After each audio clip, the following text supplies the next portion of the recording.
UCLA was at the time that I was at the University of Chicago.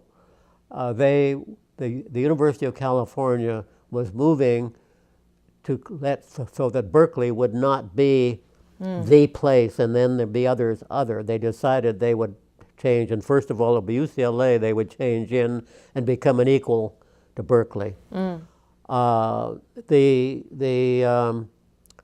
result of that was very timely for me, because we discovered after we had been in Chicago for a couple of years, our son Stephen was having a bad time. I wasn't doing too well either in the Chicago climate.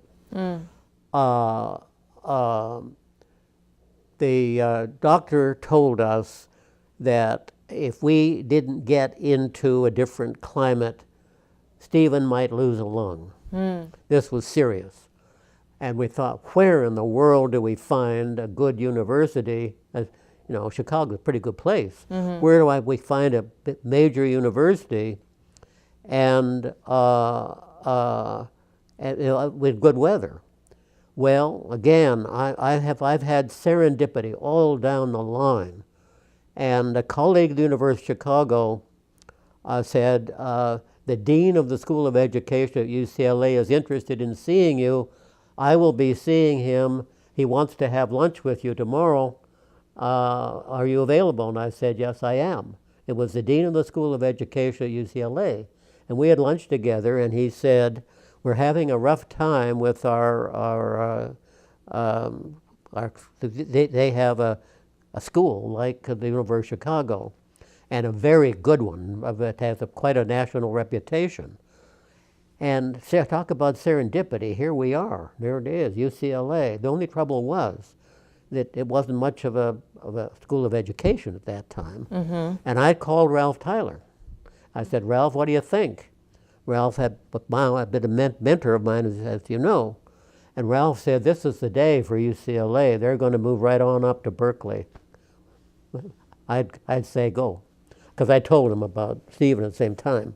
So when I got there, it was only about 42, 43 people. It wouldn't have been ranked in the top 25. They hadn't gotten going yet. They had a lot of full professors who had never done very much research. It was a mess. But, okay. There was a result. So anyway, after I had been there a few years, and I liked the dean very much, he was gone a lot. He was an international person and so on.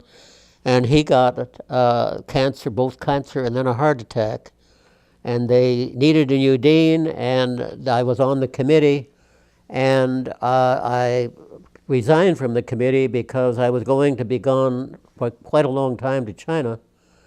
And when I come back, I discovered that I was top person on the deanship. And the chancellor called me and said he wanted me to become dean, and I said, no, I'm not interested. I did not go into education in order to be an administrator.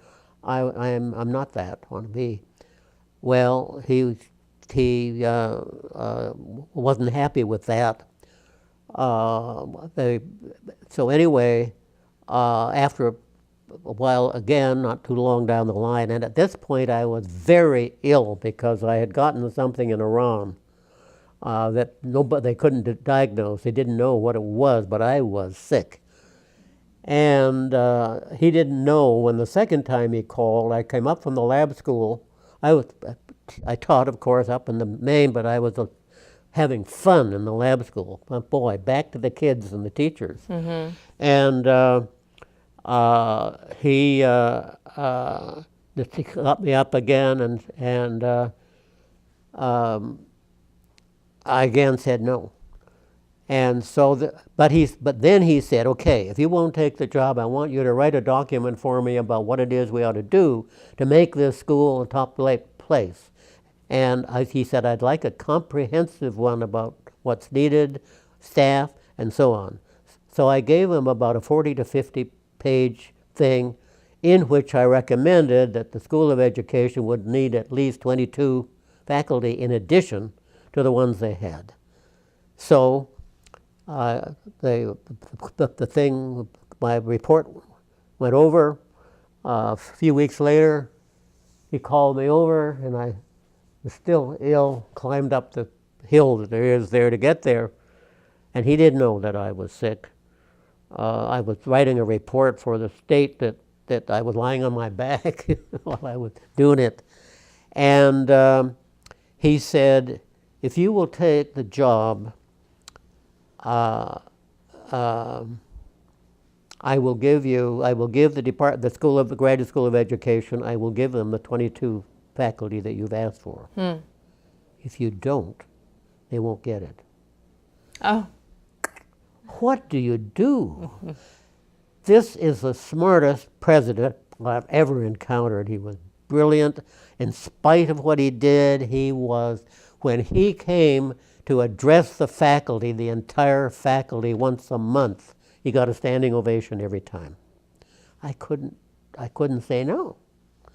But I had a very difficult situation to deal with, but 22 appointments to make. Well, Gary was one of them.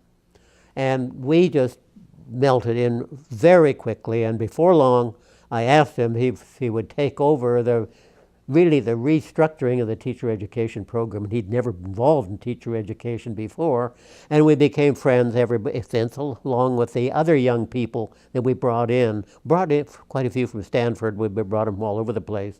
Dick Williams from one who's here now. He retired, but he's wonderful.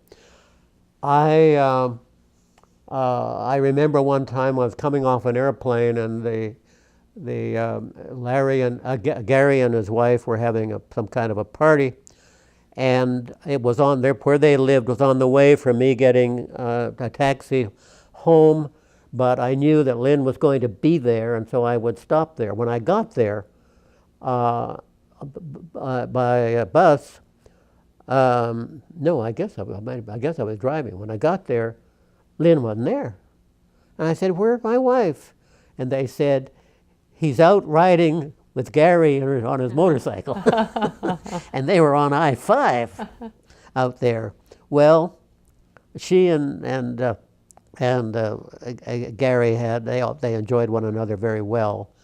When she died, he wrote me an incredible letter. When we had a little group in here about a month after her death to bring people together, Gary's letter to her was read by the person who handled this little local thing. There were a few people who came from further, in which he said that you two were a couple. And so that is the relationship. So Gary was very cut up by her death. I haven't seen Gary in a long time. Okay. Talking about your leadership style, I asked your friends and family members what they thought your most outstanding accomplishments had been. And speaking of UCLA, Roger Soder, he noted that you served as the graduate school dean starting in 1967. And he compared you as a leader to Georges Clemenceau, as captured by John Maynard Keynes in The Economic Consequences of the Peace. Like you, he said, Clemenceau was by far the most eminent member of the Council of Four, and he had taken the measure of his colleagues. He alone both had an idea and had considered it in all of its consequences. That's how Roger defined you as a leader. One of the best leaders that he's seen. He thought that your leadership style at UCLA was even more significant than your scholarship that you've added to the field of education. Dick Williams also recalls your leadership skills as your... He was one of the ones, we brought both of those in at that time. 22 positions I had. He said, in some ways you were more amazing than your skills and talents, and your scholarship was your leadership. He also recalls the significant role you played in developing the Graduate School of Education and making it one of the top schools in the country, as you said. When you left UCLA, your colleagues threw you and Lynn a special retirement party. You were very much missed. But in terms of your scholarship, what did you study when you were at University of Chicago and you graduated with a PhD in 1949? What did you study? What was your first scholarship study? What was your dissertation about? It was a non-graded elementary school. Okay, so that was inspired by when you were a teacher then? Yeah. Okay, and what were your findings? Well, and of course, Bob Anderson, who had been a superintendent, he'd been a teacher too, and a superintendent, and he had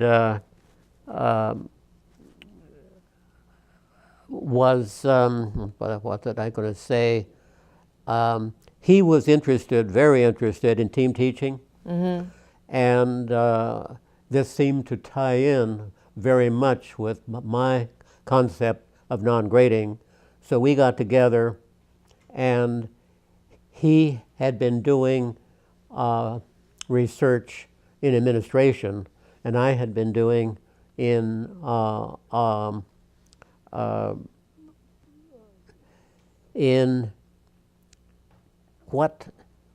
it takes, in what a non-graded school really is.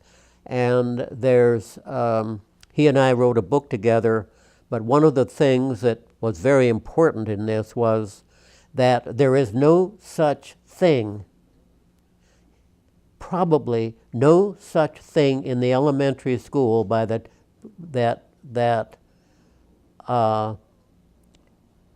is in the grade. In other words, there's no such thing as a fifth grade. There's no such thing as a third grade. Do you know how many people what you'd have to have in order to have every single child at the grade level together? You'd need thousands.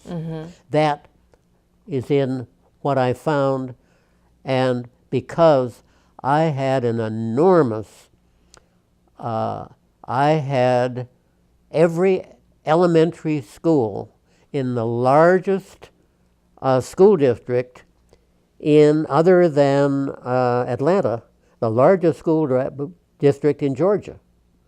And I had a wonderful lady there who was in charge of elementary education for that entire county, who helped me so much. I did put together searching for youngsters who had performed about equally in the previous year but had failed, and children with the same accomplishment were passed because the teachers and the principals had the freedom to do that, which was good, but you need to get rid of them.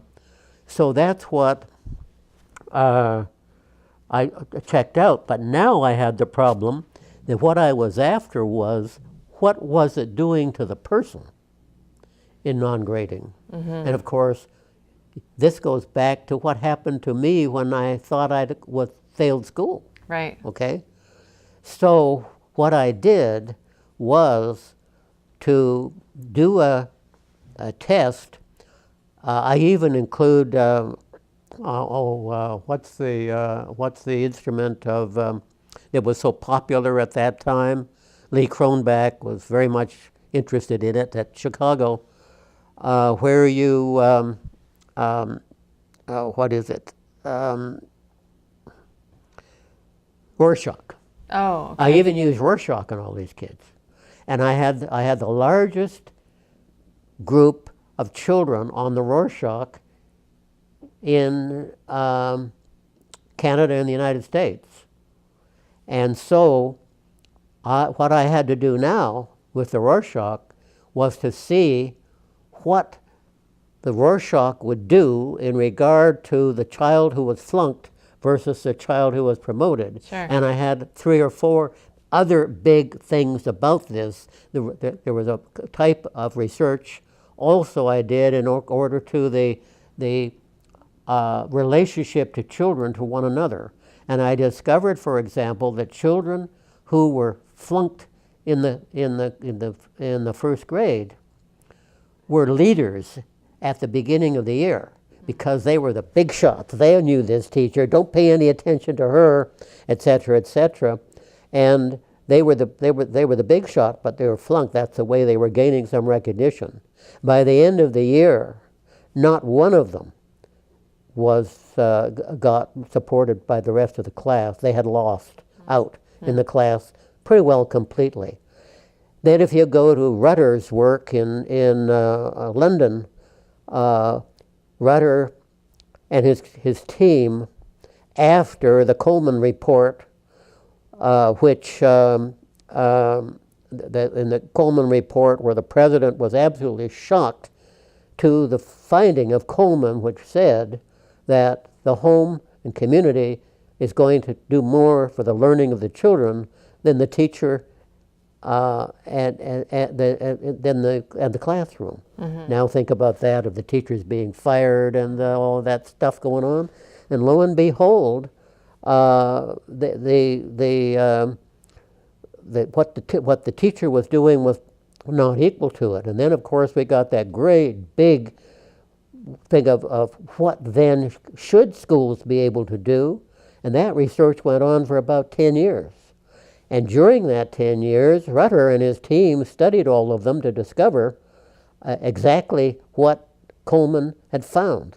Now, Coleman was beaten up by Congress and everybody else. Furthermore, his data, I have to admit, were narrow. But nonetheless, it was a very comprehensive. They just took a narrow point. I looked at Rutter's work and discovered that children, some of them from good families, when they discovered they had flunked, quit going to school. The parents didn't know that. They went out. Where the heck did they go? They get picked up with gangs. Run enough time, and they're in the jail. And I've got all that stuff out there. And so this was what came out of that in regard to non-grading. Had a school in his name. And it was a private school, but when parents discovered what he was doing, they flocked to it. And the flock was that this man believed, he discovered, that in working with children, the first thing you do is that you find out what they're interested in. And so his school he just wiped out the grades completely. And this was before my work, of course, in non-grading. But essentially, he didn't name it non-grading. But Bob Anderson and I get credit for the non-graded school, but we shouldn't have gotten credit because there was somewhere we're never called that, and he had a non-graded school way before we did, but he didn't call it that or anything that. It was just plain common sense. All right, now if today we were to do this in the schools, what he did, everybody would say they're not going to get anywhere if you're going to let them start out with what they're interested in. We would be saying we would have something they've got to learn. He didn't take that position. But gradually he said, well, now that's very interesting. And now then he'd give something, well, so-and-so. And so his teachers would lead the child into other things.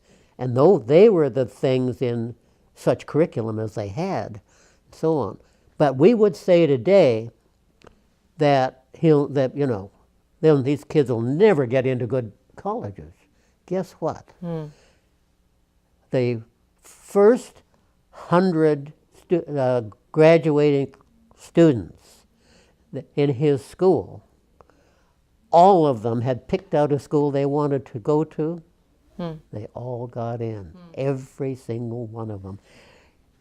Audrey, this stuff is so out there and so powerful, and people like Linda hasn't worked on this sort of stuff, but she'd understand all this immediately. Here we are, sitting with this, firing these teachers, closing down the school, and etc. And all of this stuff is just sitting there. And where I am right now, I did 3 papers nearly a year ago for the Post, the Washington Post, and I hadn't been into it very long. I got the first one, when I began to get the boggling stuff coming in, they were all saying, have we missed something for the last 50 years? This is what I'm getting in the bogging. And it's fascinating that parents are coming in and saying, why aren't we doing this? And what I'm doing right now, I'm halfway through a paper in which I'm going to go back to the fact we've had a lot of this knowledge for 100 years, not 50. We had Dewey. We had, the fellow that has the name, the other philosopher that followed, that was with him, who has a freshman speech every year at the University of Chicago. And what we're getting here is, if you take the 100 years we have, there's place where all of this stuff is piling up and piling up and piling up, and then Brooks and people like that come along and throw it all out, and that's what we're following. Yeah. How do we do it?